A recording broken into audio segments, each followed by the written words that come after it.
Eu queria só ler um texto aqui, que aqui em Romanos 6 diz assim: que diremos, pois? Permaneceremos no pecado para que abunde a graça? É interessante isso aí, né? Eu vou pecar bastante para Jesus me abençoar, é isso? Né? Porque parece que é isso que ensinam. Né? Não, eu não preciso guardar a lei. É que as pessoas não entendem. A gente tem que definir o que é pecado primeiro. Tá? E eu vou ler aqui a definição de pecado, tá? Que está em 1 João, capítulo 3, versículo 4. Tá certo? Depois a gente volta lá para Romanos. O que é pecado? Romanos não. 1 João, capítulo 3, versículo 4. Todo aquele que pratica o pecado também transgride a lei, porque o pecado é a transgressão da lei. Tá certo? Aqui tem algumas versões que falam em iniquidade, mas é a mesma coisa. Estou lendo na Almeida Revista e Atualizada, que é a mais comum. Tá certo? Então, o que é pecado, senhores? É transgressão da lei. Então agora a gente volta para Romanos e vamos agora ler de novo. Tá certo? Que diremos, pois? Permaneceremos na transgressão da lei para que abunde a graça? É isso que claro, né? Tá muito claro isso. E Paulo responde: de modo nenhum. Nós que estamos mortos para a transgressão da lei, como viveremos ainda transgredindo a lei? Ou não sabeis que todos quantos fomos batizados em Jesus Cristo, fomos batizados na sua morte? E por que a gente não precisa se preocupar com a morte? Porque Jesus morreu por nós. Por quê?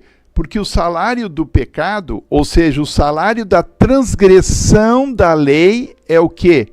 É a morte. Então, quando Cristo morreu por nós e a gente aceita Jesus, é como se a gente tivesse morrido para a lei.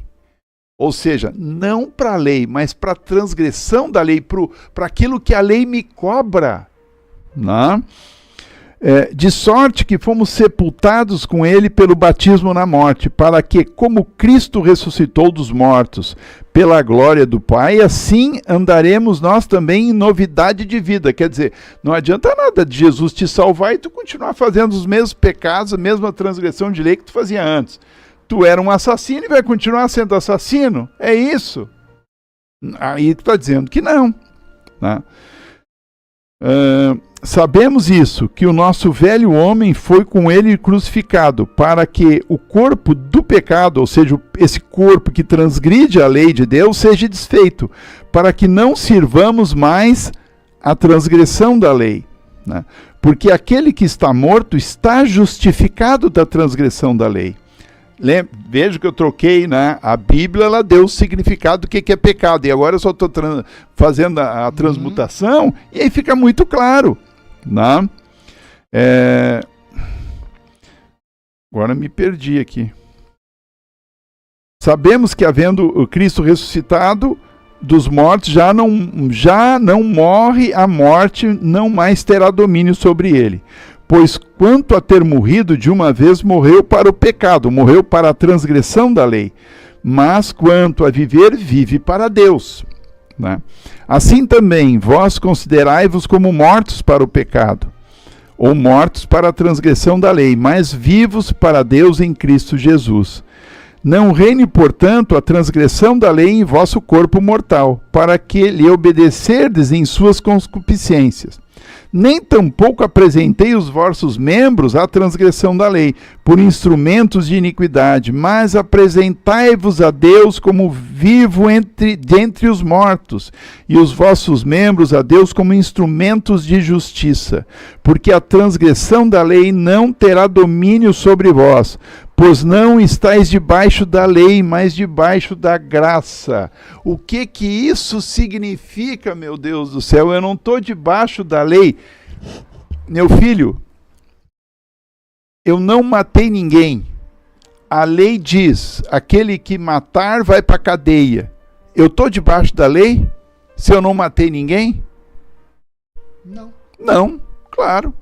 Estar debaixo da lei, senhores, significa estar sob a condenação da lei. Isso não me libera para eu pecar. Pelo contrário, eu tenho que fazer mais força. Filhinhos, não pequeis, mas se pecarmos, eu não preciso ficar com medo que agora eu vou morrer, porque Cristo morreu no meu lugar. Estão entendendo isso? Né? Pois que pecaremos, ou mesmo transgrediremos a lei, porque não estamos debaixo da lei, mas debaixo da graça, de modo nenhum. Olha o versículo 15 aqui, ó, o que ele está dizendo? Transgrediremos a lei porque não estamos debaixo da lei, mas debaixo da graça? De modo nenhum. Não sabeis vós que a quem vos apresentardes por servos para lhe obedecer, sois servos daquele a quem obedeceis, ou da transgressão da lei para a morte, ou da obediência para a justiça? Aqui o autor está sendo muito claro. Mas graças a Deus, que tendo sido servos da transgressão da lei, obedeceste de coração à forma de doutrina que fostes entregues, e libertados da transgressão da lei, fostes feitos servos da justiça. O que é servo da justiça? O que é justiça? Não é a lei? Sim, não é aquele que guarda, o cara justo não é aquele que guarda a lei? Exatamente. Falo como homem pela fraqueza da vossa carne, pois que assim como apresentaste os vossos membros para servirem à imundícia e à maldade para a maldade, assim apresentei agora os vossos membros para servirem à justiça para a santificação. Porque quando éreis servos da transgressão da lei, estáveis livres da justiça. E que fruto tinhas, então, das coisas de que agora vos envergonhais? Porque o fim delas é a morte. Mas agora, libertados da transgressão da lei e feitos servos de Deus, tendes o vosso fruto para a santificação e, por fim, a vida eterna. Porque o salário da transgressão da lei é a morte, mas o dom gratuito de Deus é a vida eterna por Cristo Jesus, o nosso Senhor. Senhores, não tem lógica nenhuma a graça de Cristo abolir a lei. Cristo foi claro em São Mateus 5,17: eu não vim abolir a lei. E pelo contrário, quando tu lê ali, mais adiante um pouquinho, tu vai ver que Jesus, em vez de diminuir a lei, ele amplia a lei. Filipe, é impossível a um ser humano guardar a lei de Deus. É impossível um ser humano chegar ao céu pelas suas próprias forças. E é por isso que Cristo entrou nisso. Cristo nos deu a oportunidade de salvação. Isso não quer dizer que agora eu vou me atirar nas cordas. Eu posso pecar agora bastante, porque, Jesus me perdoa. Não é por aí, meus irmãos. Não é por aí. Mais claro que isso. Mais claro que isso é impossível. Bateu bastante nessa tecla hoje, repetimos, relemos e puxa vida. Acho que muito bem explicado, professor. Espero que sim. Espero que sim. Sexta-feira que vem, provavelmente tocaremos nessa tecla novamente, Gente, essa é uma tecla que necessita ser tocada, É interessante o que se fala sempre. Tem um monte de histórias na Bíblia, em situações diferentes, mas que falam a mesma coisa. Convergem, que apontam para a lei não se contradiz. E ao testemunho, Nada se diz, mas aquela história diz uma coisa diferente. Não, diz a mesma coisa. O que farei para ser salvo? Cristo ensinou. Guarda os mandamentos e me segue. Pronto. Acabou, não tem mais Simples. nada.